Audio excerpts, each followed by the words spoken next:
Hey, this is Pastor Darius, Walden, Southwest Christian Center, and all this week we've been honoring, recognizing veterans and contributions of what make America just a wonderful place to live, and we honor people's convictions about how they feel towards military service, and so no one is more qualified to talk about that than the gentleman sitting next to me. This is Reverend Paul Hocker. How you doing, Brother Hocker? Thank you. Bless you. And so today we just want to talk to you. I know that you've told me your story before, but it's a fascinating story that when you were serving, when you were of military age, it was not an optional thing. No. I actually joined the Army in 1987. That wasn't the option for you. How you got one of those letters? Talk about that. I got a letter from Uncle Sam, and that was the day I thought, oh no, my life is interrupted. But I had previously registered as a conscientious objector. Okay. I didn't want to kill anybody, but I was willing to serve my country. So they registered me as 1AO. When I went for my induction up to Fort Ord, the WAC was filling out my papers, and she said, you'll do your basic training here on this base. And I said, what is that O for on there? She, oh, I'm glad you said that. She said, that means you'll be a medic. Oh. And so that's how I got in the medical corps. And but you know, the Lord directed my duties and my assignments all through those 2 years of military. You were in the time when we were in the Korean conflict. Yes, I was drafted during the conflict, but right at it was about the last day of basic that they were signing the ceasefire. Mm-hmm. And all those guys were gathered around, sign that, sign that. And so it was signed by the time I had finished basic, and I was sent to Fort Lewis, Washington, and I spent about maybe, I don't know how many months I spent there, and then I got orders to go to Korea. Well, that was, you know, that's not everybody's dream. That's right. To go but I knew that they weren't actually in combat at that time. But I did know that the living situation wasn't that pleasant. Mm-hmm. You know, I just couldn't see myself living in a foxhole for the next 10 months or so, you know. And so when the ship pulled into Pusan Harbor and they were disembarking, I said, Lord, I'm your child, you know what I want. They tell me there's a hospital here. And I said, let me have that assignment. Well, whenever we disembarked and all the troops were in formation, they said, the following men will go to the 38th parallel. I said, no, Jesus, no, Jesus. And they finished that, and I breathed a breath of comfort. And then when they got to the point, said, the following will be assigned to the 21st Station Hospital. I said, that's it, Lord. Oh, Lord. And when they called my name, I stood still, but I was flip-flopping on the inside and rejoicing like you wouldn't believe, you know. And so I spent those 10 months at the 21st Station Hospital in Pusan, Korea, and had good duty there even. Well, let's come back. Let's come back to before you got drafted, because somewhere along the way, you gave your life to Christ. And, oh yes. And so, I'm thinking of people in history like Alvin York, and then of course the Desmond Doss, you know, who was a conscious objector. So help us understand, because we're not in that time now. Like I say, everyone that volunteers can go into military service. Conscious objector, how does that differ than like a pacifist?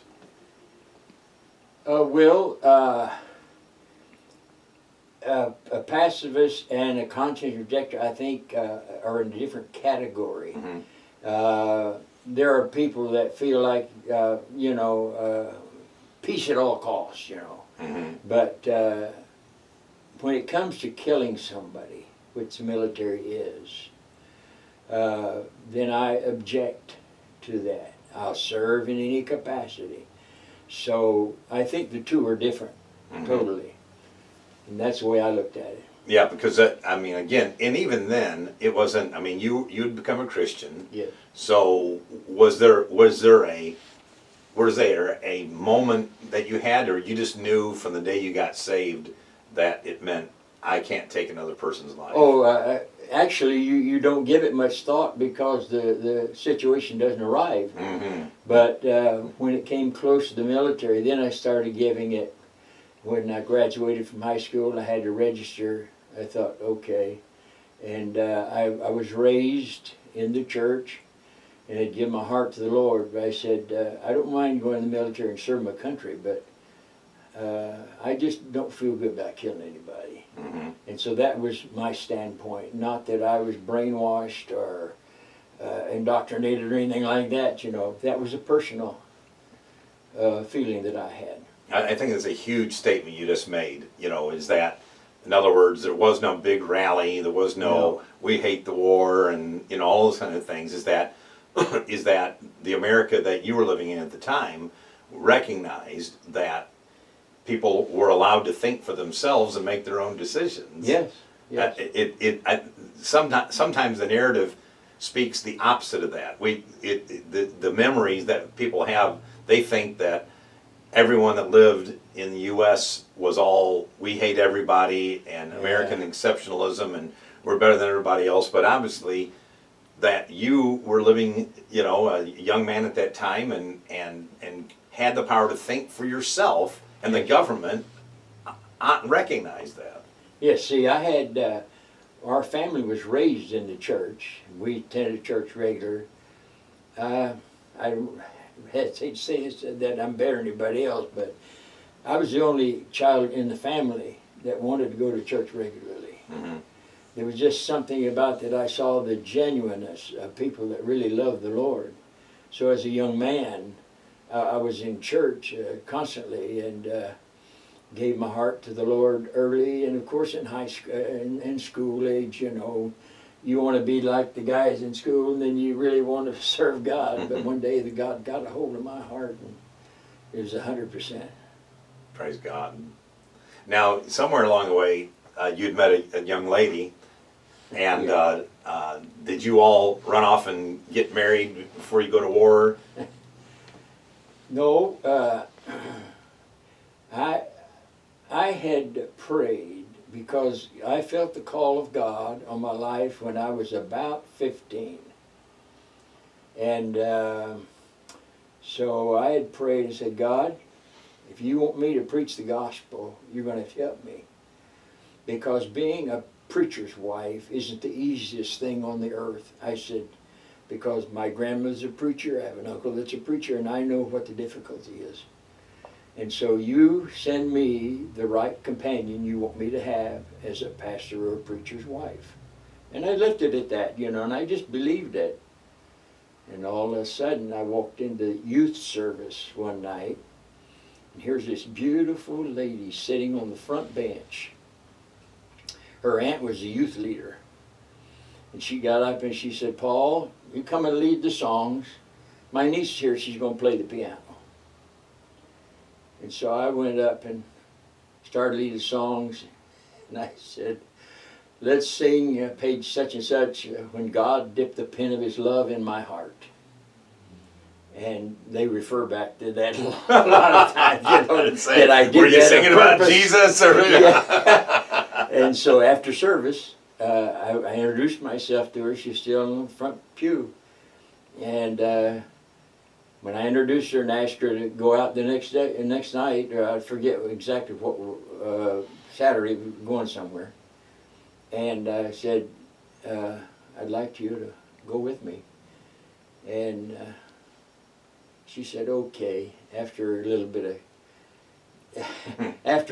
of, I had brought a young lady to church that night, but she wasn't my girlfriend, but we were friends, and I'd pick her up and take her to church. And so my wife's response was, I don't break up couples. I said, I'm not going with anybody.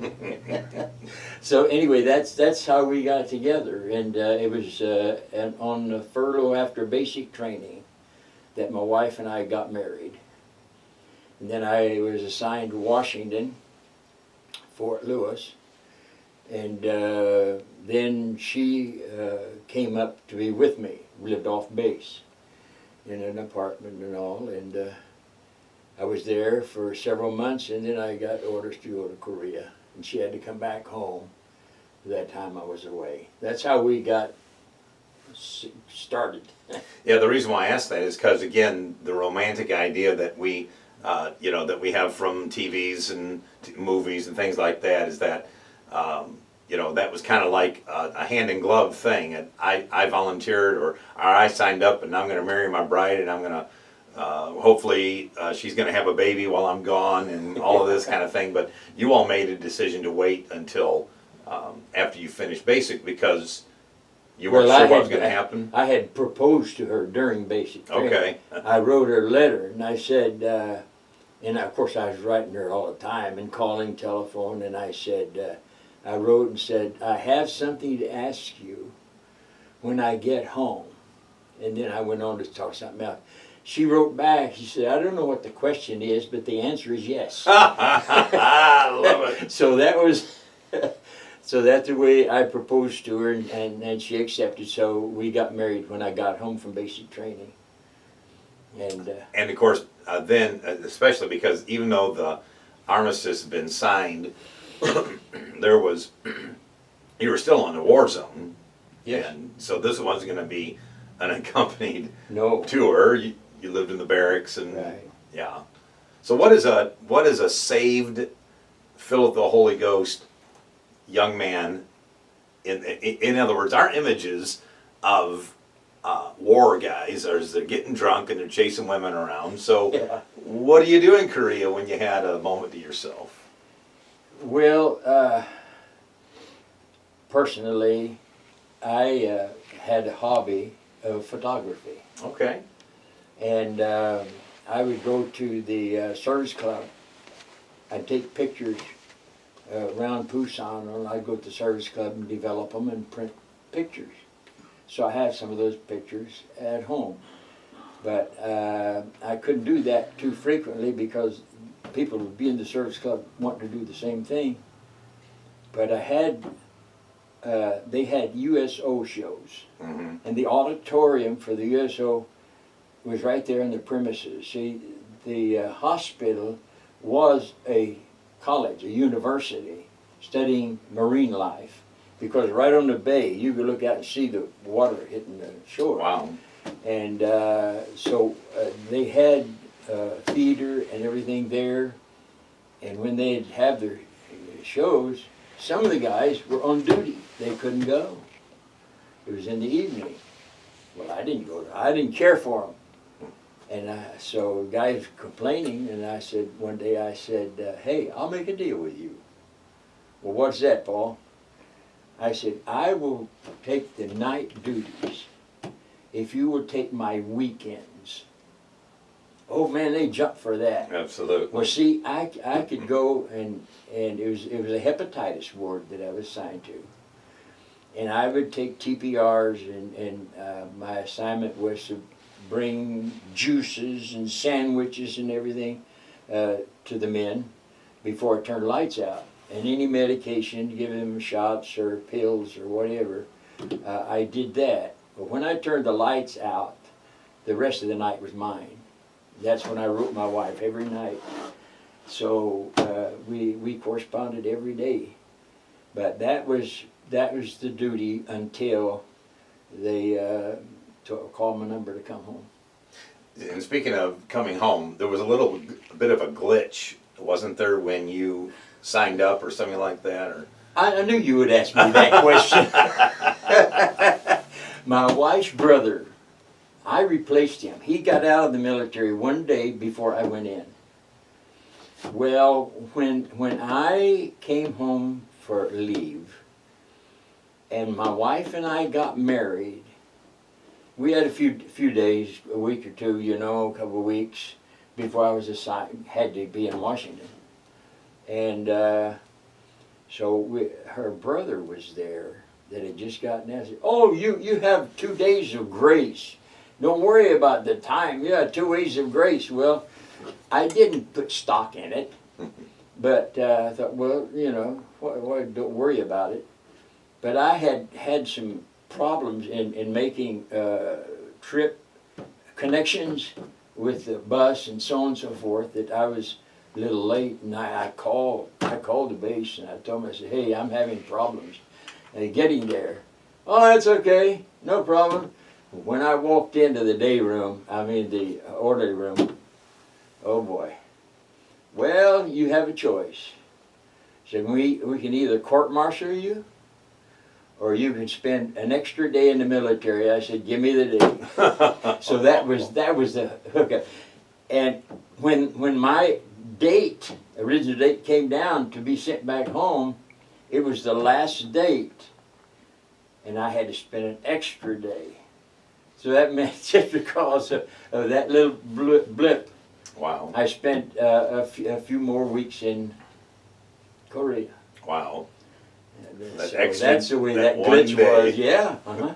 I think you made the wise choice. I didn't want to fool with them. When you're post-military, you said a 2-year hitch. What was your post-military life like? Did you get to?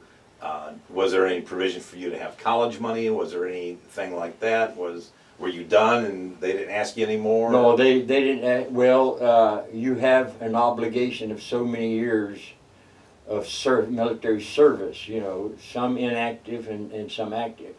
2 years active, and then I forget exactly how many years. I think it was 5 years afterwards that I would be on call. Mm-hmm.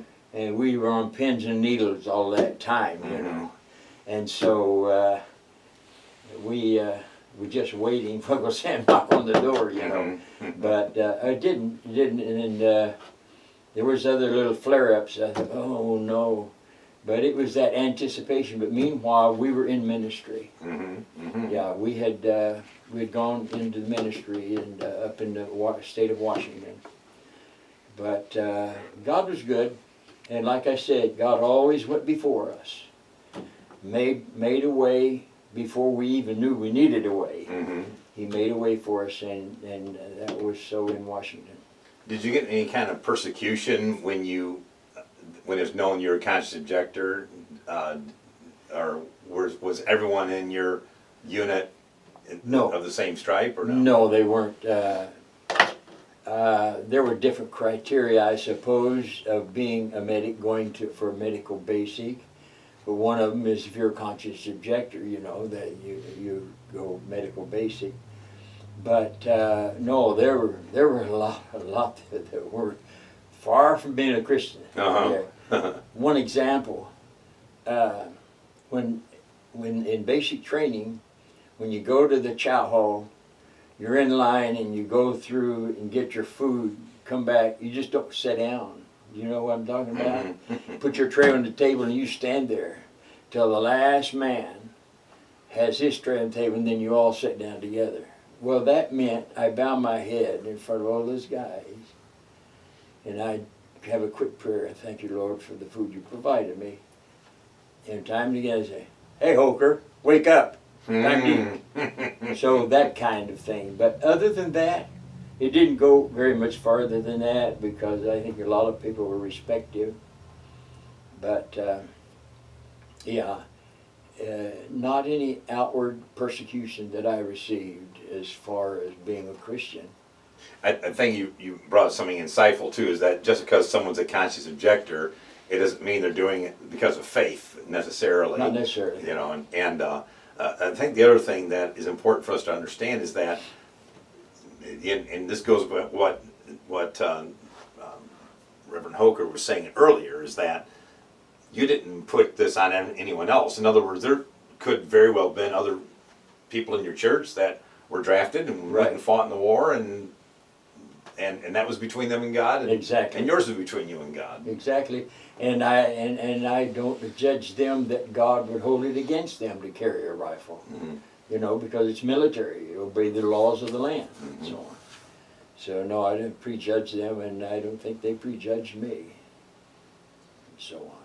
But I bet you anything, your wife thought you looked handsome in that uniform. Well, I don't know what you connect the uniform, but I was a knockout. I just had to slip that. I'll tease her and say, I'm sure glad you chose me. That's, you know. Yeah, but talking about that, when I was shipped to Korea, she had come to Washington to live off post with me, you know. And when I got my orders, we had to send our mates back home. Mm-hmm.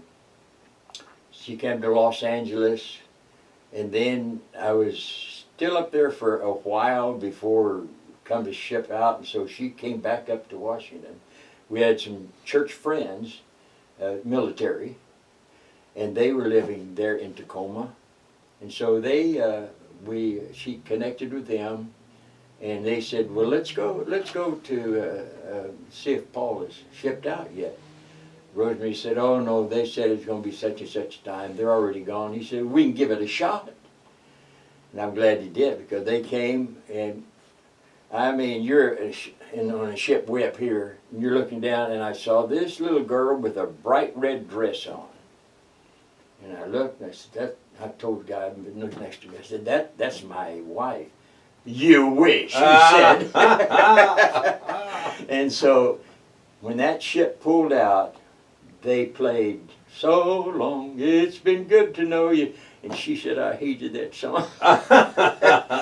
But as far as I could see, when I went out to sea, and I looked back, I saw that little red dot on the end of that pier. Wow. Now, you talk about love, that's love. That is powerful. And so that left me with that kind of a thought on my mind when I left. And we corresponded every day, of course. That's powerful. That's powerful. Brother Hocker, do you find it any conflict? Are you proud to be an American? Is it okay to be patriotic about being an American, or should we say as Christians, you know, I'm just with Jesus and it doesn't matter where I live? And you couldn't find anybody any more American than I am and patriotic. I always, when I was in the military especially, I always marched with pride. And when we were out in formation and the flag gave, I was just, would be probably about the most proud guy there, you know, because I knew the value of this country, and I knew what it afforded me. And so I made no reservation. I was a patriotic individual. Still am to this day. Well, till I die.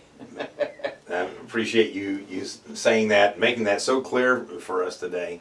Yes. So you have been watching a true American hero share his story, and his faith was not in conflict with his service to his country. So again, thanks for being with us, and happy Veterans Day to you, sir. Thank you for having me, and happy Veterans Day to you too, Thank brother. you. Thank you. From one to the other. God bless.